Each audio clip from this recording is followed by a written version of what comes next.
Good morning. और कैसे हैं आप लोग? अच्छे ही होंगे और अच्छे ही होने चाहिए, और ऊपर वाले से दुआ करती हूँ कि सभी लोग अच्छे हों। और क्योंकि जब सभी लोग अच्छे होते हैं, अपना स्वास्थ्य अच्छा होता है, अपने घर में सभी लोग अच्छे होते हैं, तो सभी का वर्क करने को मन करता है। तो मैं भी यही दुआ करती हूँ कि सभी स्वस्थ हों और अच्छे हों। तो देखिए, आज मेरी कहानी का थीम है कि शांत स्वभाव। हमें वर्क कैसे करना चाहिए शांत स्वभाव से। तो देखिए, एक राजा होता है, सर्दियों का समय होता है, तो राज दरबार धूप में लगा होता है। तो वहाँ राजसभा के जितने भी लोग होते हैं वो सभी बैठे होते हैं धूप में, और एक शाही मेज़ लगी होती है और उस पर शाही चीज़ें रखी होती हैं। तो वहाँ पर एक राहगीर जा रहा होता है। तो वो राजा से आकर कहता है कि राजा, मैं आपको कुछ दिखाना चाहता हूँ, और अगर कोई आपके राज दरबार में मेरी इस बात का सही उत्तर दे देता है तो जो मेरे पास वस्तुएं हैं वो मैं आपके राजकोष में रखवा दूंगा। तो राजा ने कहा कि क्या है? तो उसने शाही मेज़ पर दो पत्थर रखे, और दो पत्थर रखकर कहा कि इसकी पहचान करानी है कि इसमें हीरा कौन सा है और पत्थर कौन सा है।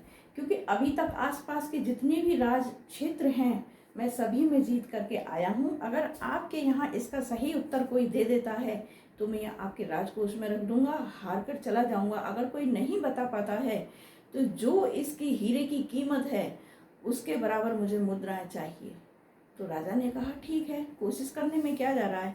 तो राजा ने जितने भी दरबार में सभी लोग बैठे हुए थे तो सभी से कहा कि कोई जानकारी हो किसी को तो वो बताए। अब सब चुप हो गए, क्योंकि सब कहने लगे कि अगर हम कुछ ऐसा उत्तर देते हैं जिससे कि राजा साहब को कुछ गलत होगा, राजा साहब के साथ राजकोष से कुछ मुद्राएं चली जाएंगी। अगर हम गलत उत्तर देते हैं, बहुत सारी बातें माइंड में आती हैं। कोई राजा की नज़रों में गिरना नहीं चाहता है तो कोई भी उत्तर नहीं देता है। सब बैठ के अपना शांत स्वभाव से एक दूसरे का चेहरा देख रहे होते हैं।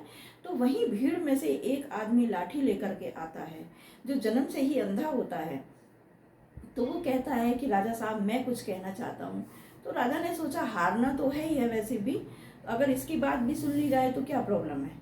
तो राजा ने कहा ठीक है, आइए और कुछ बोलिए। तो उसने कहा कि लाओ मेरे हाथ पे ये दोनों पत्थर रख दो। तो वो अंधा दोनों हाथों पर पत्थर रखा के और बोलता है कि इसमें ये हीरा है। अब तो सब चौंक गए वहां पर कि इसे कैसे पता, ये तो जन्म से अंधा है, इसको कैसे पता। हम लोग तो आंखों वाले होते हुए भी नहीं बता पाए कि हीरा कौन सा है और पत्थर कौन सा है। तो अब वहाँ सब लोग बड़े असमंजस में पड़ गए कि क्या होगा अगर ये हार गया तो राजा ने पूछा कि तुमको कैसे ज्ञात हुआ।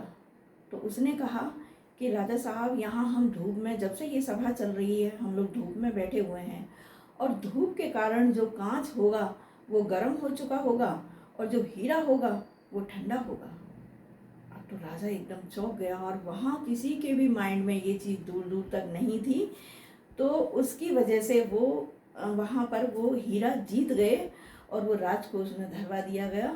और वो जो आदमी आया हुआ था, वो जो राहगीर लेकर के आया था उन पत्थरों को, वो हार कर चला गया। तो देखिए, इस कहानी का थीम यही है कि आप कितनी भी गंदगी में, कितने भी बुरे लोगों के बीच में बैठो, लेकिन उस गंदगी को वहीं की वहीं छोड़कर वापस आओ, ना कि उसको अपने साथ लेकर। क्यों? क्योंकि असली हीरा वही होता है, ना कि ये कि जो गंदी बातें होती हैं उनको आप लपेट कर अपने साथ ले आओ और अपना जीवन बर्बाद कर लो। दुनिया है, कौन क्या कह रहा है कहने दो।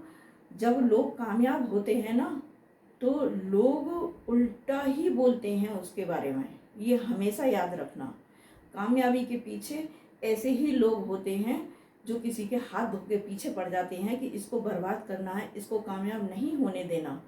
लेकिन ऐसा होता नहीं है। क्यों? क्योंकि ऊपर वाले की नज़र में सब कुछ ठीक होना चाहिए, बाकी हम तो कुछ भी नहीं हैं। तो मेरे कहने का यही मतलब है, शांत स्वभाव रह करके आप अपना बिजनेस करिए। चाहे तो कोई शॉप हो, दुकान हो, या कोई व्यापारी हो, या नेटवर्किंग मार्केटिंग हो। अगर आप शांत स्वभाव से नहीं करते हैं तो आप कभी भी कामयाब नहीं हो सकते। देखिए, आपकी शॉप पर अगर कोई ग्राहक आता है तो क्या आप उससे अकड़ से बात करते हो? हाँ भाई, क्या दिखाना है, फटाफट बोलो, हमारे पास टाइम नहीं है। क्या कोई रुक पाएगा? नहीं रुक पाएगा। अगर आप किसी को प्लान दे रहे हो, उससे कहो हाँ भाई फटाफट दे, फटाफट कर, जल्दी से पैसे दे, ऐसे कैसे देगा? कोई नहीं देगा। क्यों? क्योंकि आपकी लैंग्वेज बहुत गंदी है, आपका बोलने का तरीका बहुत गंदा है। तो प्यार में बहुत बड़ी ताकत होती है, लेकिन लोग इसको गलत वे में ले जाते हैं। ऐसा कुछ भी नहीं है, लेकिन जो जिस रास्ते पर चल रहा है उसको उसी रास्ते पर चलना चाहिए। So friends, best of luck.